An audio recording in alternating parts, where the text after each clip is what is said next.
आपण आपला निर्दोष बतैया महापौर एजाज ढेबरहा आज पत्रकार मन के आगू केंद्र सरकार के खिलाफ अपन मन के जम भड़ासला निकालिन है। क्यों अडानी के खिलाफ जांच नहीं करते हैं?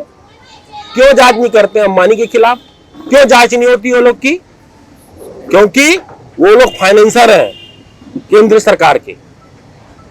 हम दो हमारे दो। और यहाँ पर जो छोटे लोग हैं, जो लोग लगातार यहाँ पर कांग्रेस पार्टी के लड़ रहे हैं, और सिर्फ छत्तीसगढ़ नहीं, सिर्फ रायपुर नहीं, पूरे देश में कांग्रेसियों को परेशान किया जा रहा है।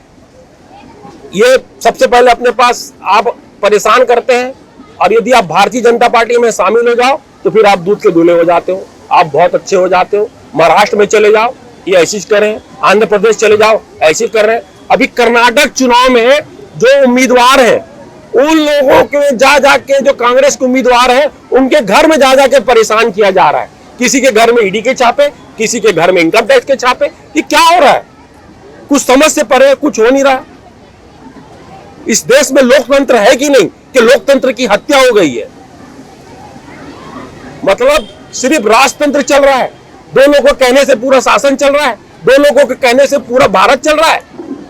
मतलब कहीं पर कोई संविधान नहीं, कहीं कोई कानून नहीं, सब चीज को नियमों को ताक में रख के इस तरीके की बदमाशी की जा रही है। क्यों अडानी के खिलाफ जांच ही नहीं करते हैं? ट्रेन बेच दिया, एयरपोर्ट बेच दिया, अरे जमीन से लेकर आसमान तक के सब बेच दिया जी। क्या बचा है देश में, ये बताओ मेरे को। कुछ बचा है क्या? उसकी जांच तो नहीं कर रहे हैं। क्यों नहीं बोलते हैं लोग को जांच करो उन लोग की जाके। पूरे देश में LIC का पैसा जो सबसे भरोसे का पैसा है, जो बेचारा गरीब जमा कराता है, जिसके पास बेचारे के पास कोई अपनी शादी के लिए लोन लेता है, कोई ये सोच के कहता है कि मेरा बच्चा कल बड़ा होगा तो इसमें पढ़ाई करेगा। LIC में तो घोटाला हो गया थी 2 लाख करोड़ का, उसमें क्यों जांच नहीं होती है? जांच हो रही है, मगर इसकी जांच हो रही है। अरे हम जांच में मना नहीं करते हैं, आप जांच करें। मैं बोला ना, सत्य परेशान कर सकते हो आप, मगर सत्य को आप पराजित नहीं कर सकते, आप हमें हरा नहीं सकते।